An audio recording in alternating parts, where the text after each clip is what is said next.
Ce qui s'est passé à Paxopolis, pour moi, est absolument incompréhensible. C'est incompréhensible. C'est incompréhensible que quelqu'un qui était dans la situation de cet assassin, et notamment qui, dès 2015, tient des propos où il explique que finalement, avoir tué les journalistes de Charlie Hebdo, c'est vachement bien. Voilà.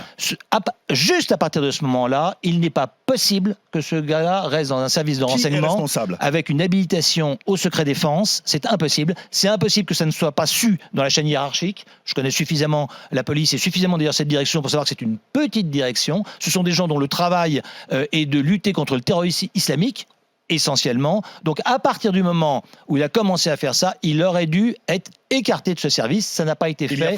C'est le premier dysfonctionnement. Il y en a eu d'autres. Il va dans une mosquée qui est une mosquée salafiste.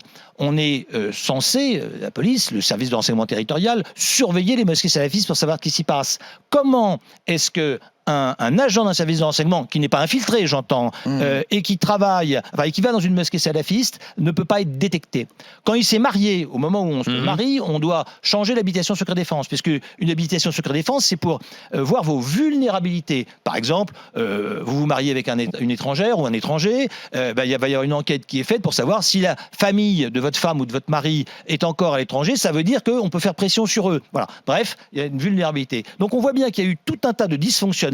Le dernier étant qu'il semblerait, je ne l'ai pas constaté personnellement, mais il semblerait que dans les derniers temps, il ait refusé de serrer la main à un certain nombre de collègues féminines, ce qui est un signe de radicalisation. Voilà. Donc je constate un grand nombre de dysfonctionnements que je ne m'explique pas. J'attends du gouvernement qu'il explique ces dysfonctionnements, mais surtout qu'il prenne les mesures pour que ça ne se reproduise plus.